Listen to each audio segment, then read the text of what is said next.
Hello and welcome back to the Start the Glamping Business podcast. It's been probably 2 months since our last episode, which I do have to apologise for.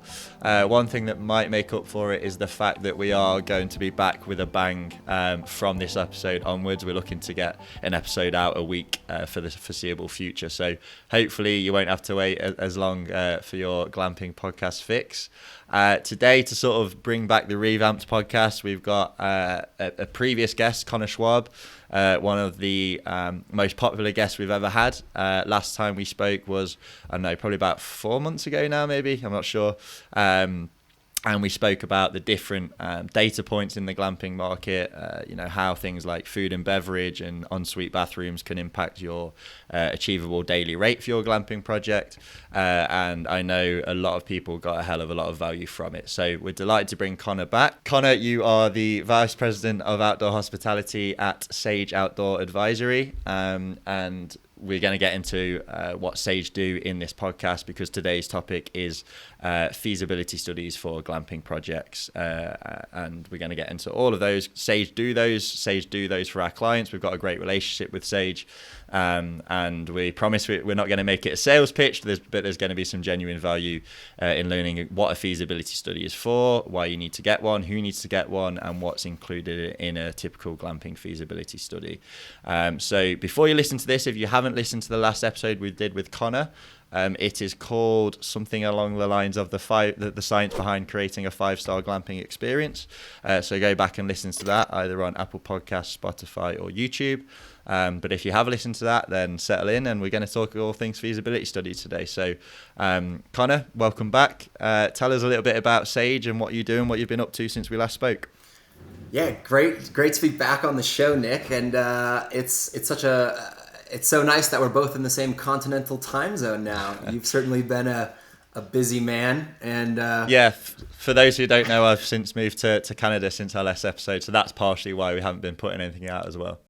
And I know I always tell people to keep an eye on you as one of the movers and shakers who's making stuff happening in the industry, and I won't give anything away, but it's good to see you doing that. And yeah, a pleasure to be back on the show. Yeah, I guess, a little intro on myself. You can listen to the last podcast. I've been kind of in the outdoor hospitality space since I got my MBA, and my thesis was in outdoor hospitality in 2018.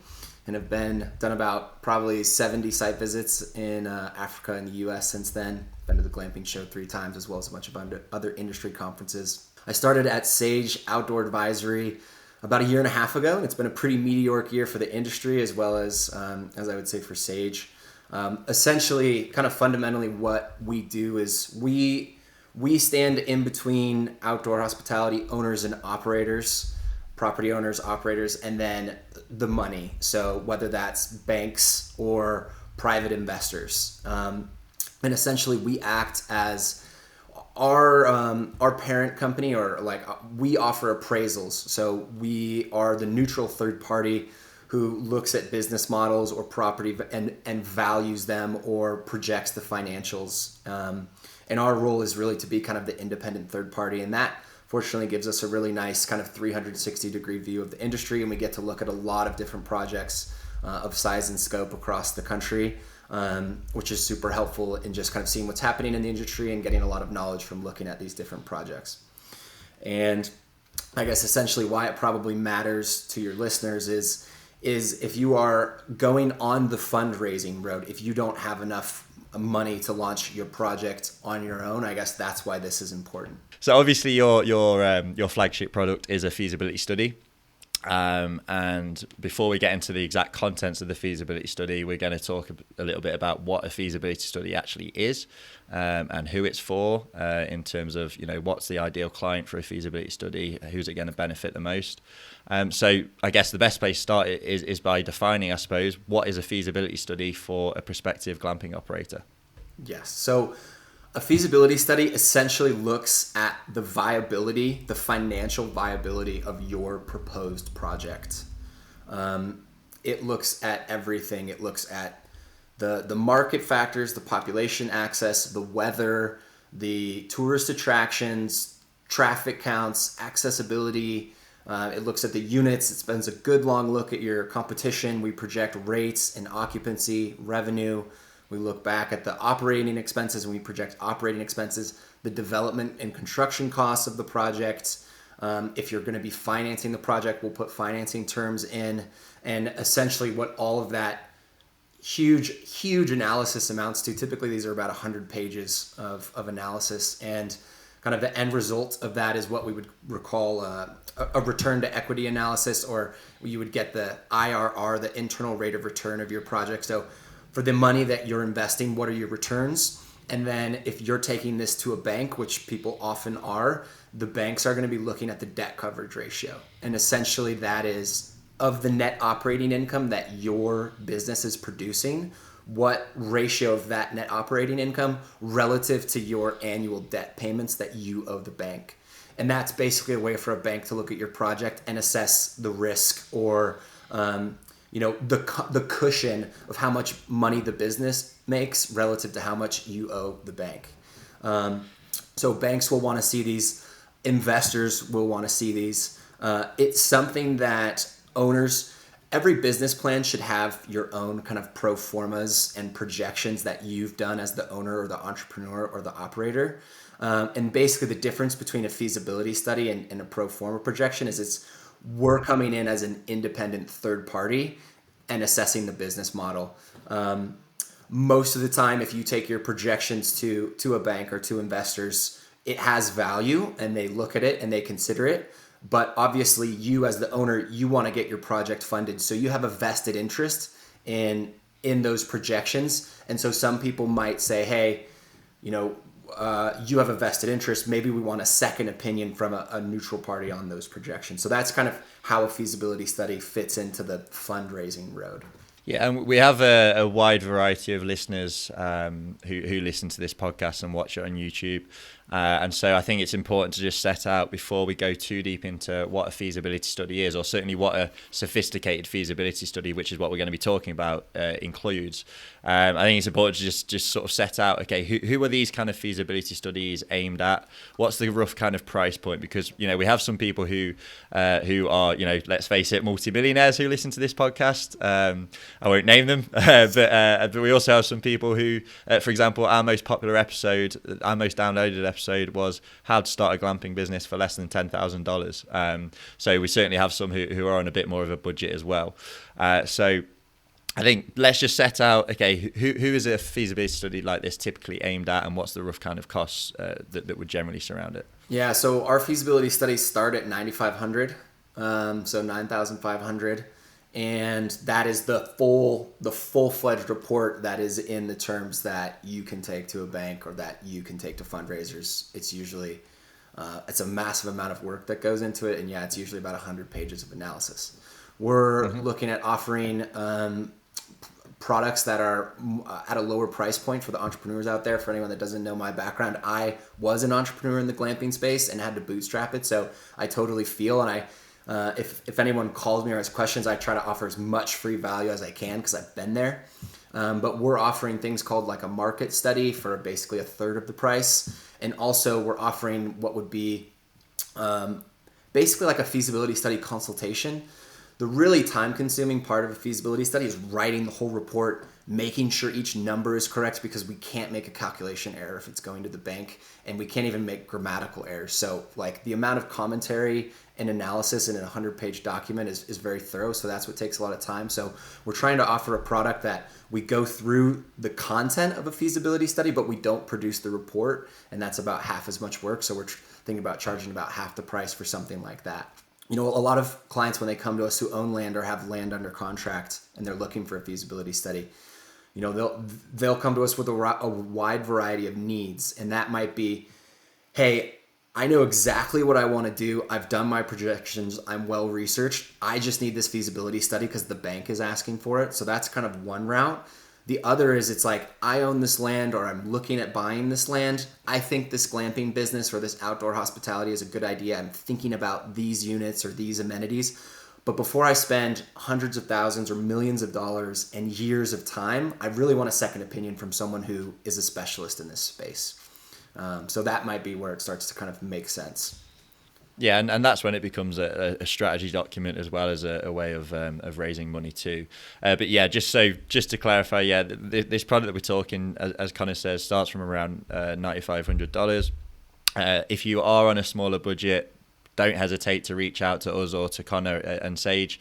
There will, as he just mentioned, there are some cheaper options available, and we can give advice as well. So please don't feel like you can't listen to this episode or you can't speak to us or anything like that. We will try and help you. So now we've got the sort of introductory parts out of the way, I think it's time to just jump into the meat of the feasibility study, or what a typical Sage feasibility study would include, just so people are aware of the kind of work that goes into it and the kind of level of sophistication that we're talking when you're going to a bank for a project like a large glamping resort, for example. So Connor, do you want to just I can just give you the floor, and I'll butt in when I see a question that might provide value to the listeners. But do you want to just get going and just talk us through your typical feasibility study process and what's included? Yeah, happy to. So, and also to give a little bit. So I'm going to basically tell you as much in this podcast. I'm going to tell you everything that I can so that you can do a feasibility study on your own. So I'm going to give you the secret sauce, pop the hood, so you can see what's going on. Our mission at Sage is to connect the mass population with more authentic, immersed nature experiences. And so we do that through empowering, enabling, property owners and operators who are hosting guests with these amazing experiences. And so we want to see as many of these projects come to life as possible, even if we're not paid for it. So I'll tell you as much as we can so that you can do these things on your own. And if you decide that you'd want to reach out to us to do it professionally, obviously we're happy to help, but we want you to be able to have as much of the tools to do this analysis and get the value as you can. So I guess diving in, so kind of the first things we look at, it all starts with the property, right? So we have a lot of clients that reach out to us that might not yet have a property picked out. And the reality is we typically advise people get your rough vision. If you don't have a property yet, get a rough vision of what you're looking for. But it's pretty difficult to run a really legitimate feasibility study or projections unless you have a property picked out, because this industry, the costs, the experience is so property specific. So it kind of starts with identifying the property. Once the property is identified, we look for, basically the first thing I always look at is the weather. It's so hugely important. Specifically, it defines what your guest experience is. What are they coming to the area to do? Are they going to be able to spend time outside? It's outdoor hospitality for a reason, right? And that's directly impacted on weather. So that's the first thing that I look up, and it has a huge impact on what units you're going to want to use. The seasonality, a lot of glamping businesses are seasonal that close in the winter, right? And that's dependent on your location, and that's dependent on your units, the unit types that you're utilizing. So first thing I look at is weather. You can go to weatherspark.com. It's free. That's what we use. So I'll just search the city that the client's project is in and look up the weather. And what I'm most looking at is the average temperatures chart. And I want to basically see what months of the year have an average high temperature above 80 degrees, because that's telling me, okay, it's hot in these months, almost prohibitively hot. You're going to need AC in the units. It might almost be too hot for activities outside, and AC in the units is going to be pretty important to have a good guest experience in those months over 80 degrees. And then we're looking at the average low temperature months, and we want to see what average low temperatures are, definitely which ones are below freezing, because that's going to have a huge consideration on your unit types as well, especially with, if you're running water to your units, or, you have sewage or toilets or showers. If you're getting below freezing, you've got a high likelihood of pipes bursting, holding tanks bursting. So that's a big consideration as well. And timelines on that as well. We've got a project that is hopefully going to be up and running for spring next year, and in the Rockies region of Canada, and it's a race against time. Is can they get their permits in place so that they can start building before the ground freezes, essentially? Yeah. And so definitely the weather. Obviously, the main impact is on what you can offer and how many months a year you can offer it, but don't forget construction timelines too. Yeah. It impacts everything. And it's, if you're using canvas-based units, almost always, those are going to have relatively low insulation properties compared to like a hard wall unit, like a cabin or an Airstream or something like that. So, if you're using a canvas, like a safari tent or a bell tent, that is going to limit your season. You're not going to be able to stay open in the winter in most locations unless you're in the South or the Sun Belt. So look at the weather, think about how that's going to impact your guest experience within your unit, what they're going to do on the property, and then what they're going to do in the nearby area for their leisure activities. So that's number one. The next thing that we look at is going to be the population access and the trends and demographics of that. So we pay for a service called Site to Do Business because we do so many of these reports. So that gives us a lot of analytic insights. There is probably some free information that your listeners can get. Like almost every county is going to have your, what's your the population in your county? Is it, what's the growth rate? And some demographics information as well. So you'll want to take a look at those. But essentially what we look at in ours is, what's the population access for the site within 1, 2, and 3 hours? Is that population rate increasing? So we want to see population increase in an area because that's a positive sign for future demand 5, 10, 15 years out. We compare everything to the national average. So we basically say, is this location above or below the national average? And basically, like, if it's above the national average, that's a good thing. If it's below the national average, that's probably not a great thing.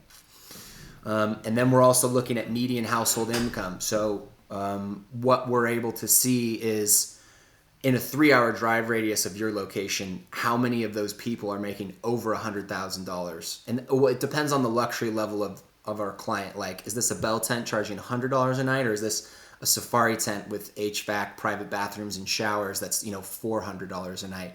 And then we want to look at, is the population access in this area suitable for the price point that you're targeting? And do you have hard and fast rules on those? Like, if, for example, a property is in the middle of nowhere, is it recoverable with a really strong offering? And what's your general policies on that kind of thing? So it's kind of like one of 10 demand factors that we look at. It's probably the biggest one, but it depends. It depends if there is a big attraction nearby, and it also depends on traffic counts nearby. If you have really low population access, but you're near a national park or a state park or some town, and that's getting, that's drawing in 1 million people a year or several 100,000 depending on your location. Or you can look up, typically you can look up through the ODOT or through the Department of Transportation in your state, the traffic counts on the road that your property is on or the nearby thoroughfares or highways, and you can see, and then you can compare that to other areas. So, what would be phenomenal traffic counts would be like 50 to 100,000. That's like highways and interstates. But, for smaller roads, that's maybe a couple thousand. That's not a lot of.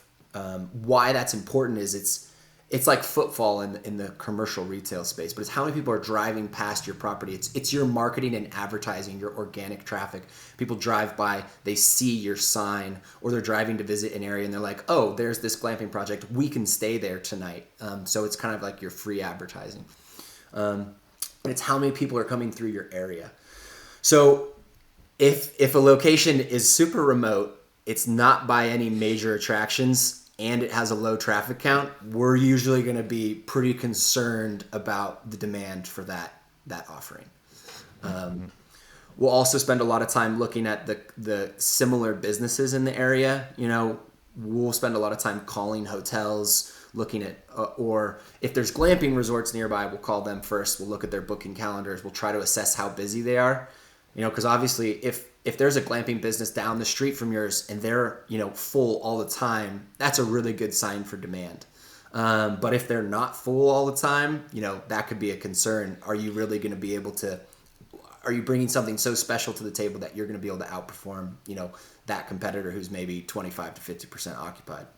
And this is where you get the real strategy insights, right? Because as we've mentioned, for most clients, a feasibility study is to get funding, but it certainly has a load of strategic advantages as well to do a feasibility study. So I know, for example, you told me once you had a client who was initially thinking of just doing glamping during the summer, but then you were doing the area analysis and the market analysis, and you discovered that, for example, they had a really strong winter market, and at the halfway point of the feasibility study, you had the call with them and were saying, look, we actually think you should probably change your strategy here. Are there any other similar sort of insights that you do kind of dig up at this stage of the process? So attractions, basically, that's like, why are people coming to the area? State, national parks, whether it's a city, a beach, a forest, a river, mountain biking area, whatever it is, and then try to understand how many people is that attracting to your area per month.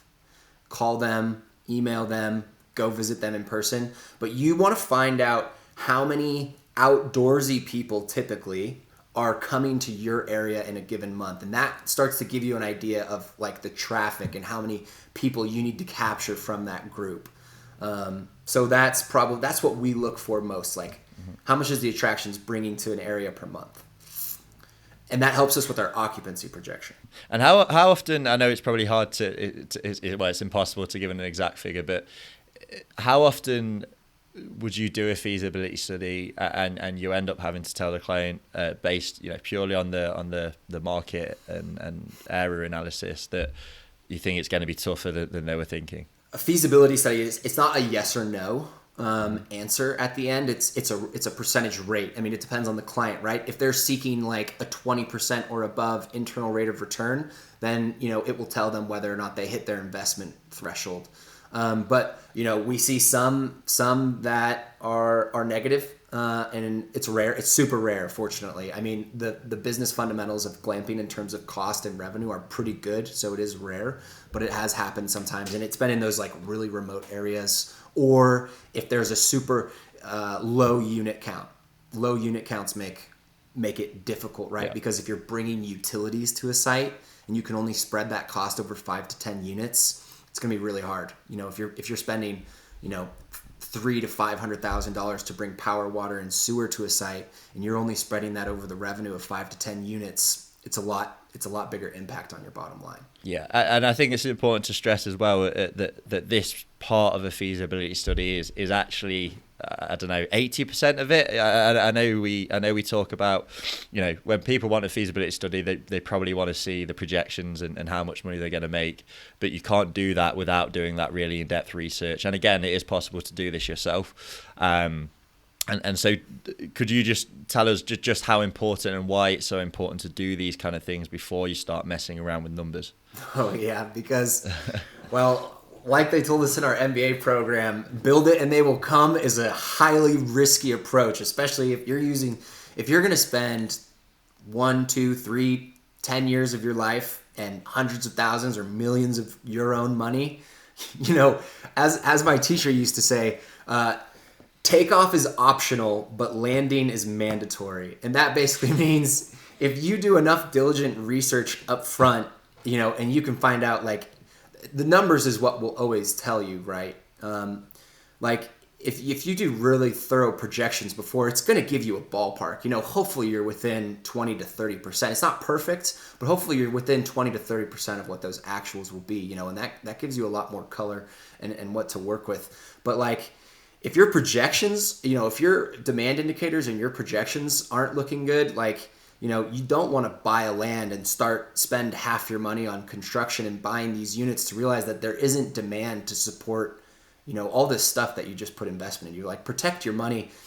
The research up front is so critical, and yeah, make sure you do as much as you can before you pull the trigger. Hi everyone, thanks for listening. This is just a quick note to say that this podcast is brought to you by Glamptex North America.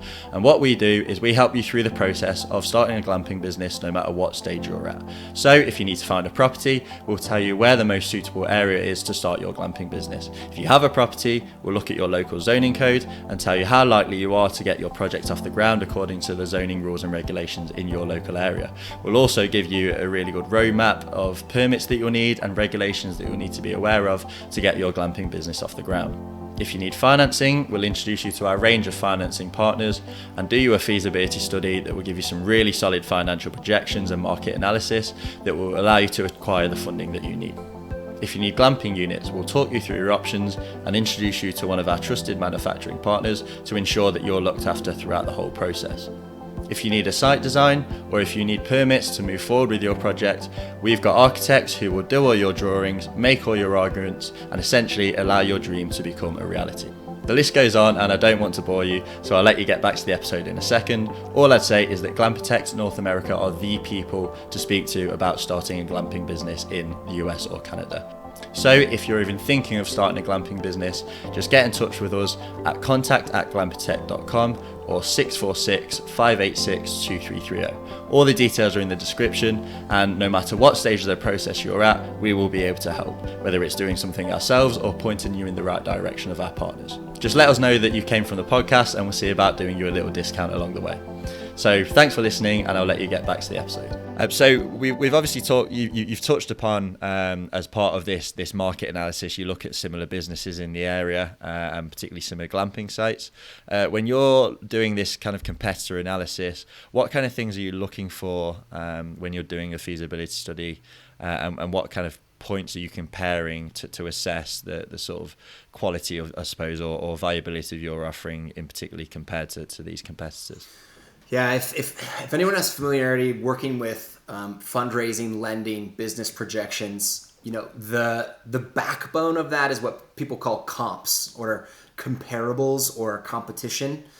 And essentially you're trying to get a data set of similar businesses. Ideally they're locally. That's typically difficult in the glamping space because there's not that many and there's such a huge range of diversity. But you're trying to find the most similar businesses out there and look at their estimated rates or ADR and their estimated occupancy.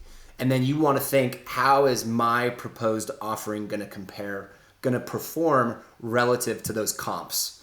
So comps research is one of the most important things, and data. So we're at Sage, we're spending a massive amount of time and money on investing in the data that's available in this space to try to estimate. I tell people a feasibility study at the core is estimating rates and occupancy per unit type. That is like at the core of what we do. Everything builds off of that, right? Because you need your revenue to get your operating expenses, and then so it all builds off that. So we obsess with trying to figure that out, and that's where a lot of the data that we're looking at comes in, because we spend a massive amount of time researching these for each feasibility study. But when you're looking for, we score glamping businesses in 5 categories, and that is the quality of the property itself. How beautiful is it? What's the neighbors like? And then the quality of the units. Are they on decks? Do they have HVAC? The biggest thing is, do they have private bathrooms, running water, hot water, shower? That is far and above the biggest and most important thing. I'll probably tell your listeners right now, if you're not putting a private bathroom with a shower in your unit, it's going to be, we pretty much put a price ceiling on that of around $150, $200. Even if everything else is awesome, it's going to be really difficult to break that $150, $200 threshold. But if you're on a deck, a nice deck with bathroom, shower, you're getting into the $250, $300, $400 per night price range, is pretty common. And then we go to the property amenities. Is there activities? The biggest one is food and beverage.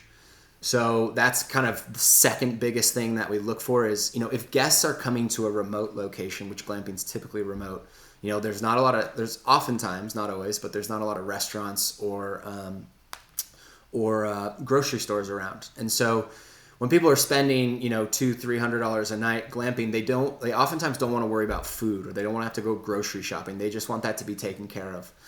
So when we see that glamping units are offering private bathrooms plus a full food and bev service, like a restaurant where guests can get prepared meals, then we even see those ADRs getting into $400, $500, $600 a night if there's like a restaurant on site. So those are the 2 biggest rate indicators that we look at, is private bathrooms and food and bev. And then, so like if we have a client, if you're not offering food and bev, your comps probably shouldn't have food and bev. And if you are offering food and bev in bathrooms, then your comp set probably should have those.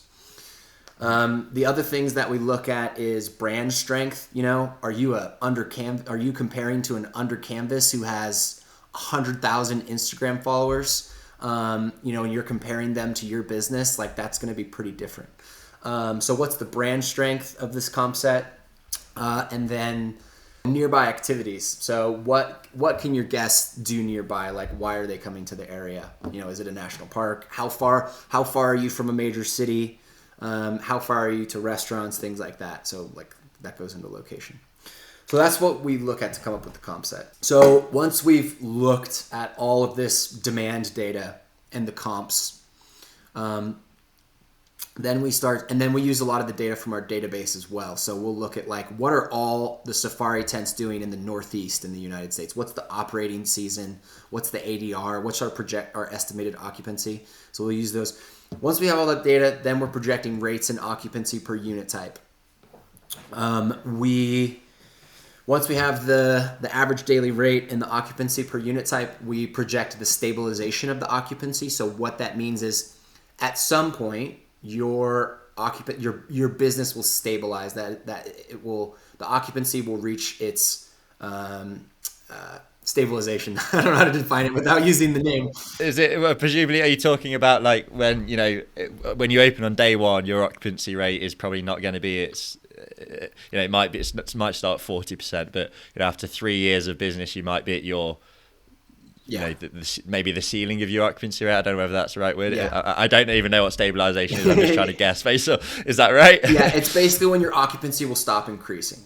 Yeah. So we might say that your year one, maybe year one's like 30 to 40%. Year two's 40 to 50, and then year three is around 55, and then year four, maybe you're getting close to stabilization and it's around 60, 65, 70. Obviously, it varies greatly on your location and the seasonality and lots of different things, but those are just kind of pulling numbers out.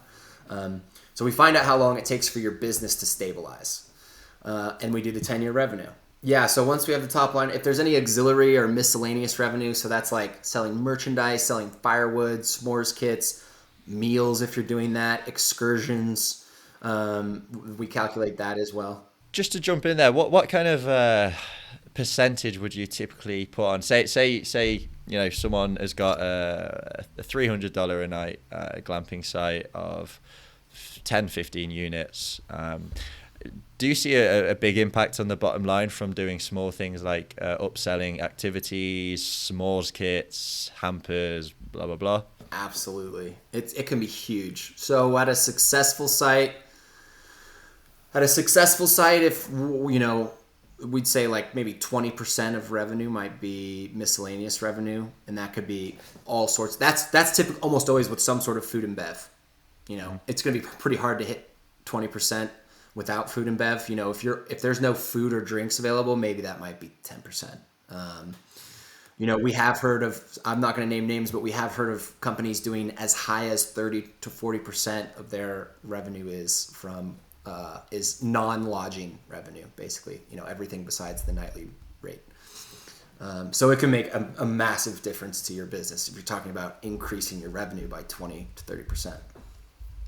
Yeah, great. And so, yeah, presumably we've reached the point now where you're putting all these numbers into whether it's a spreadsheet or a table, whatever you want to call it, and you get some end results of here's how much money we think you can make. Mm-hmm. Yeah. So once you have the top line revenue, then we start to work backwards and start to look at operating expenses. And so I'll just pull up one here in front of me. But so the biggest one is typically going to be payroll. Like if you look at the hotel industry, payroll is always going to be the biggest line item. And so this is kind of where we start to differentiate between what we would call like the professionals. These are management group, institutional groups, chains, versus kind of mom and pop owner operated, really kind of bootstrapping it, keeping their expenses tight. So what I'm talking about is more, we're talking about a really professional business. It's probably 20 to 40 20 to 50, glamping units, professionally run, professional website, spending money on marketing and advertising. It follows more of a professional, like hotel groups financials. And this is what typically banks are more comfortable lending against. And then if you're ever have an eye for wanting to sell your property someday, this is what they're going to be looking for. Most professionals aren't going to want to come in and acquire a site that only has 10 units. The numbers just don't make sense. It's not worth the effort. So what I'm going to dive into on the operating expense side is a larger professional operation. So, and by the way, just to jump in, shameless plug, we have got in a couple of weeks' time a guest coming on who is going to talk about how he implemented a really sort of employee-light operating model for a glamping business. So if you want to hear some best practices to minimize labor requirements and minimize those expenses, then listen and download in a couple of weeks. So sorry to interrupt you there, Connor. Crack on. No, that's great feedback. And technology, right, is if you have the luxury of setting up intelligent systems, like automated check-in, automated emails, you even can have these AI chat bots on your website now that answer guest questions and help them do their bookings. Like you can, typically cut out some payroll costs for that.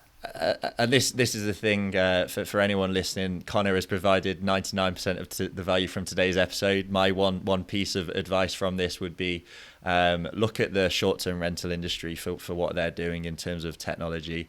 I would say that, and when I say short-term rentals, I mean traditional Airbnbs. That industry has been around and has been a lot more established than glamping, and is light years ahead in terms of the technology that's going into running multiple Airbnbs, and there's a whole sort of Silicon Valley ecosystem around that industry. So one piece of advice from me is study that industry if you're looking to implement employee-light practices, and feel free to get in touch with me as well, because we are potentially going to start helping with that. So again, another shameless plug. I won't add any more. And I'll add to that and say, so there's kind of an important caveat, and I don't have a crystal ball or the right, I don't know what the right answer is, but I would pay attention to, because businesses like Getaway, there is no front desk, there is no concierge, there's almost no service or hospitality component to it, right? They are providing a cabin that you can check into, you can purchase meal kits, right? There's almost no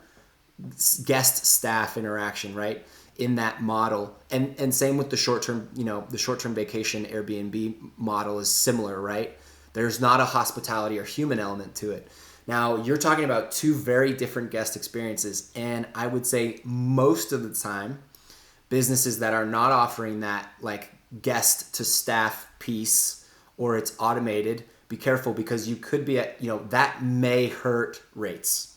I'm not saying it will 100%, but in terms of what we see for the comps and the datas that we look at, when we look at, luxury service hotels, they're usually highly staffed, high service, and that's where those higher rates come in. So it may correlate, it may not. It's a disruption period in the industry right now, so we're kind of rewriting the rules. And by the way, I completely agree. I would say probably for the majority of sites that are heavy on human touch and services and things like that, more often than not, then that will allow for a higher rate. May be less profitable, but a higher nightly rate. There are some that are doing less human touch outstandingly well, and I think that's partly down to some really good technology implementation, some really, really good marketing. I think that's probably the most important thing, and just still creating a luxury experience. And so again, a guest in a couple of weeks who's going to talk about all that kind of thing will be a good listen for those who are looking to implement that employee light tech heavy model, but you've got to do it right to make money from it, essentially. It would be fascinating to see, if you took the two ends of the spectrum, like Getaway is probably on the least staffed end of the industry, and then maybe you look at like Collective Retreats, who's on the highest staffed, most luxury experience end of the industry. And it would be fascinating to see, obviously Collective Retreats ADR is way higher, but their operating expenses also going to be way higher in it. So it would be fascinating to see the bottom line of both, to see who's making more money, and I don't know.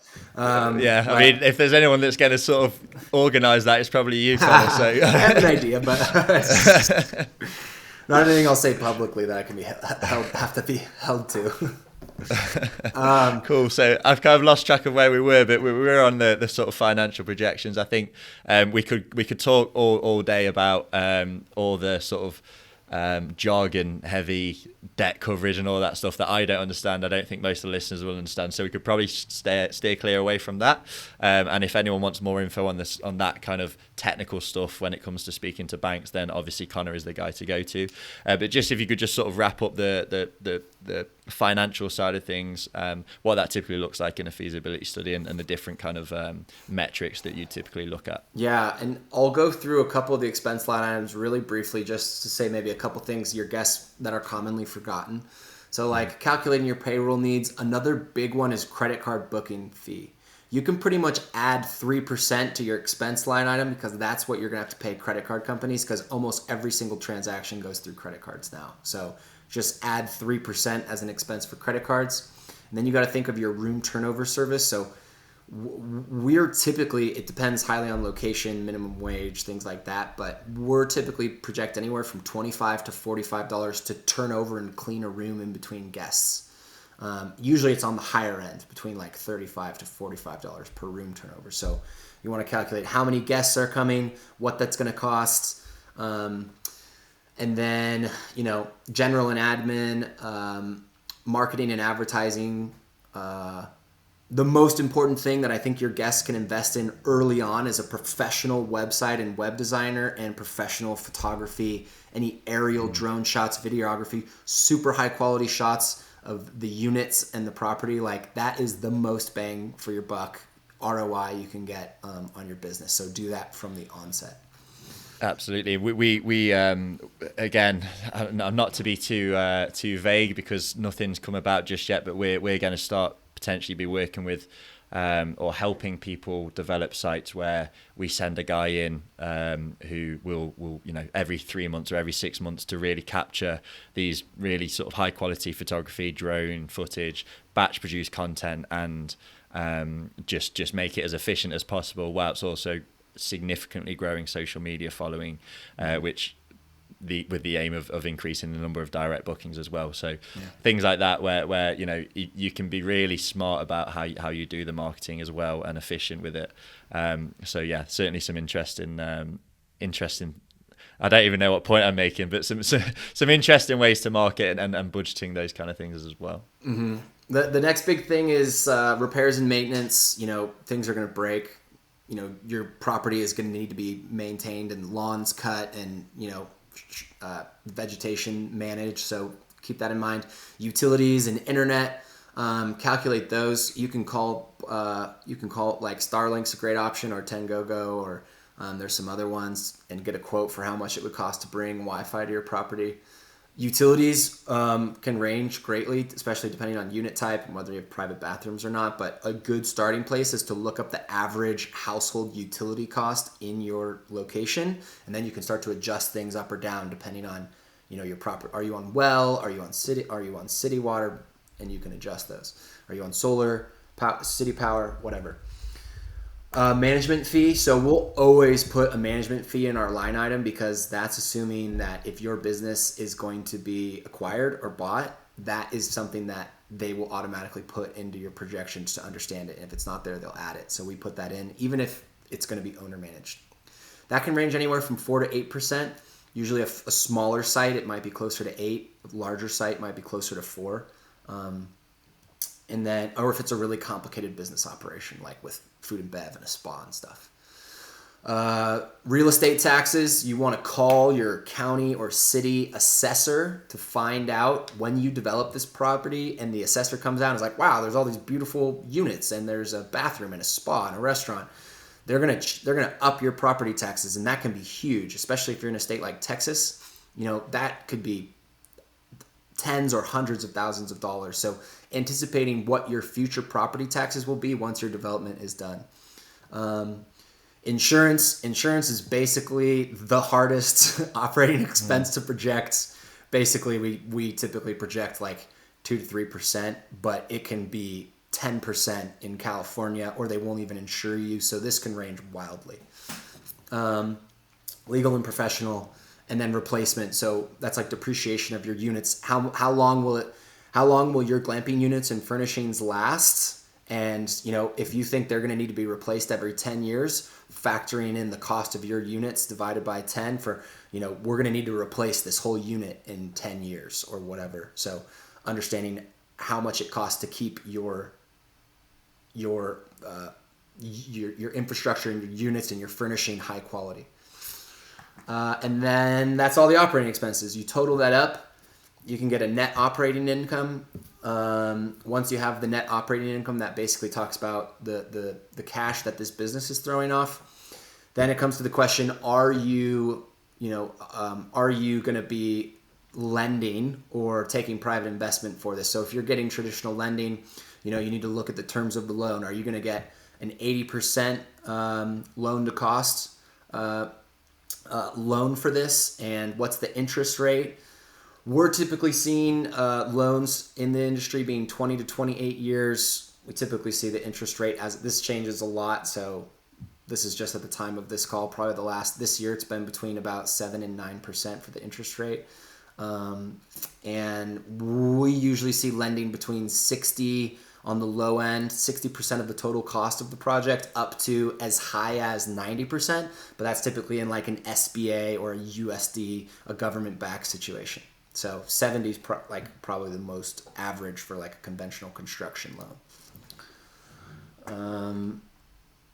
And then, so what most banks are looking for in the debt coverage ratio: traditional hotel industry, like a full service lodging, we pay for a service called realty rates, which shows us what the kind of averages are in the industry. So like for full service lodging, we usually see a debt coverage ratio in the ballpark of around 1.3 to 1.5. And then in the campground RV park industry, it's usually higher at about 1.7. And sometimes we'll kind of figure glamping's maybe somewhere in between.